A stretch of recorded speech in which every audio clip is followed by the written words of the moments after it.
Assalamualaikum warahmatullahi wabarakatuh. Halo anak-anak, selamat pagi. Ketemu lagi dengan Pak Adit di pembelajaran tematik. Sekarang kita masuk tema 7, subtematika pembelajaran 1. Sebelum memulai pembelajaran, marilah kita berdoa terlebih dahulu dan sarapan pagi ya. Tujuan pembelajarannya 1. Menulis kalimat utama dari paragraf. 2. Menuliskan kartu ucapan terima kasih. 3. Menghitung keliling bangun datar. Yuk kita mulai belajar bersama. Sekarang kita masuk subtema 3, perkembangan teknologi komunikasi. Lihatlah gambar baik-baik ya. Manusia adalah makhluk sosial, artinya setiap orang memerlukan orang lain.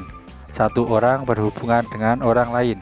Manusia melakukan komunikasi saat bersama-sama. Saat berkomunikasi, kita dapat menyampaikan apa yang diinginkan.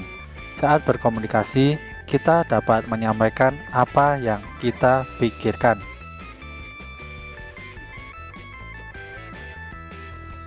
Dahulu, ruang komunikasi manusia amat terbatas. Bersyukurlah, teknologi komunikasi makin berkembang. Kini, kita dapat berkomunikasi dengan siapa saja dan di mana saja. Mari kita pelajari perkembangan teknologi komunikasi agar hidup makin berarti. Nah, masuk di pembelajaran 1. Sore hari, Dayu dan Lani berkumpul di rumah Siti.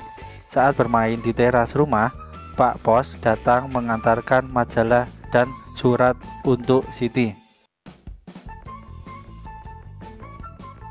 Seminggu yang lalu, Siti memesan majalah anak di sebuah toko dengan bantuan ibu.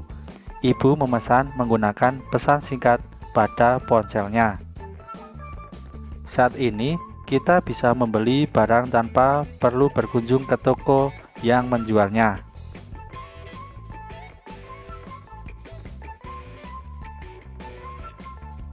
Siti mengajak Dayu dan Lani untuk membaca majalah tersebut bersama-sama. Salah satu wacananya tentang sejarah komunikasi. Siti, Dayu, dan Lani tertarik membaca sejarah komunikasi.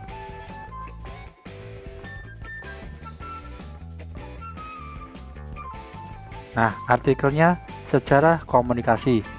Komunikasi adalah cara menyampaikan gagasan antara manusia. Pada awalnya, komunikasi dilakukan secara tatap muka dan pesan disampaikan secara lisan. Namun, kebutuhan untuk menyampaikan informasi secara tidak langsung juga sangat diperlukan sehingga ilmu tentang komunikasi semakin berkembang. Ada bermacam-macam cara penyampaian pesan dari jauh. Suku Indian menggunakan asap sebagai tanda pesan. Di Indonesia dikenal adanya kentungan. Kentungan digunakan untuk menyampaikan tanda bahaya bagi warga. Selain kentungan, gong dapat menjadi pilihan sebagai penyampaian. Salah satu penyampaian pesan secara tertulis adalah melalui surat. Sebelum adanya kertas, surat ditulis di atas daun lontar.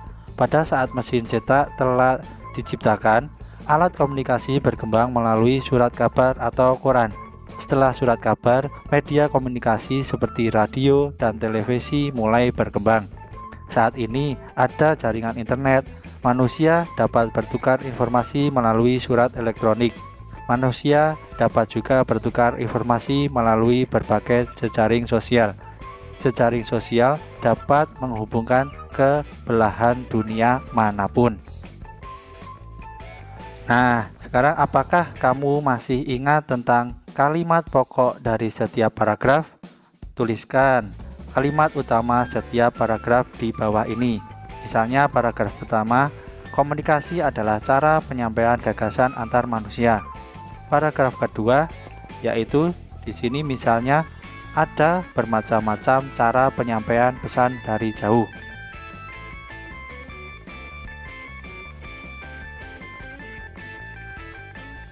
Nah, untuk yang paragraf ketiga dan keempat, kalian bisa diskusikan bersama orang tua, kemudian tulis di bukumu masing-masing. Ide pokok suatu bacaan dapat ditemukan jika kita membaca dengan teliti. Ide pokok ditemukan pada kalimat utama setiap paragraf. Ide pokok adalah gagasan utama dari bacaan. Setelah mengumpulkan kalimat utama dari tiap paragraf, maka dapat diketahui bahwa ide pokok dari teks bacaan di atas adalah. Nah, silahkan kalian tulis pada kotak berikut ini ya. Nah, sekarang ayo menulis. Tuliskan kembali kata di garis bawahi pada kotak berikut ini ya. Misalnya, gagasan, pesan, lisan, informasi, dan keuntungan. Penyampaian, surat, koran, media, dan internet.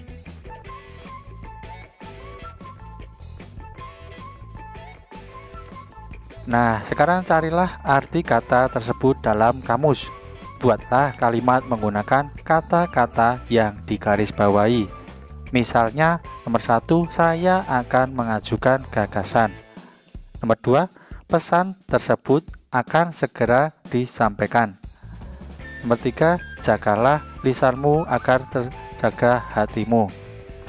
Yang keempat, informasi yang diterima adalah fakta. Yang kelima, gantungan itu terbuat dari kayu.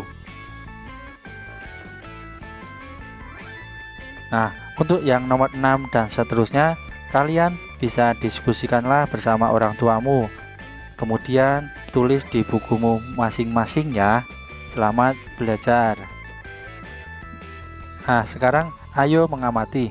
Siti mendapat kiriman kartu ucapan terima kasih dari toko majalah yang pernah Siti pesan.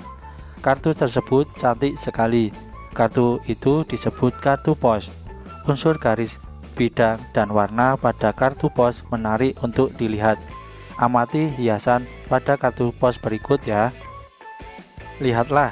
Hai Siti, terima kasih sudah berbelanja di toko kami. Kepada Siti di Jalan Baru nomor 15, Jakarta.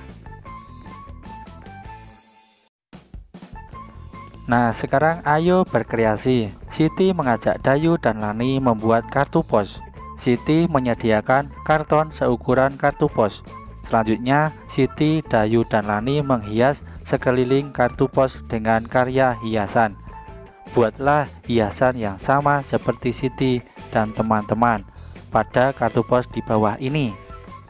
Nah, lihatlah kartu pos berikut ini. Lihatlah garisnya tepi, bisa dihias dengan warna hijau, kuning, dan biru. Ayo mengamati. Siti, Dayu, dan Lani telah selesai menghias sekeliling kartu pos dengan karya hiasan. Amati gambar kartu pos yang telah dihias ya. Nah, lihatlah baik-baik kartu pos berikut ini. Ternyata kartu pos mempunyai 4 tepi. Iya, kartu pos mempunyai 4 tepi. Jumlah panjang keempat tepinya disebut keliling kartu pos. Persegi panjang mempunyai 4 sisi. Jumlah panjang keempat sisinya disebut keliling persegi panjang. Setiap bangun datar memiliki keliling. Kita dapat menemukan keliling dari setiap bangun datar dengan mudah. Keliling bangun datar adalah jumlah panjang sisi. Nah, sekarang ayo berlatih. Amati berbagai bangun datar yang ada di rumahmu. Temukan kelilingnya bersama keluargamu ya, atau saudaramu. Amati gambar-gambar berikut ini. Tebalkan sisi-sisi yang membentuk keliling dari bangun tersebut.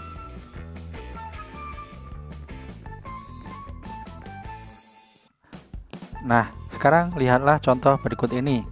Tebalkan sisi-sisinya berikut.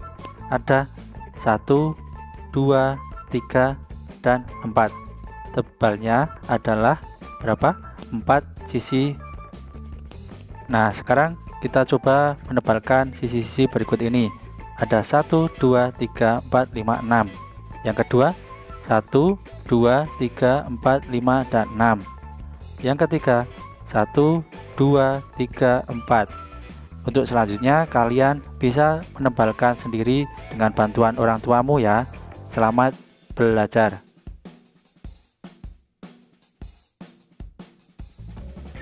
Nah, untuk kegiatan bersama orang tua membimbing siswa dalam mengidentifikasi keliling berbagai bangun datar yang ada di dalam rumah. Tetap semangat dan terus belajar. Terima kasih sudah belajar hari ini. Semoga bermanfaat. Sampai bertemu di materi selanjutnya ya. Wassalamualaikum warahmatullahi wabarakatuh.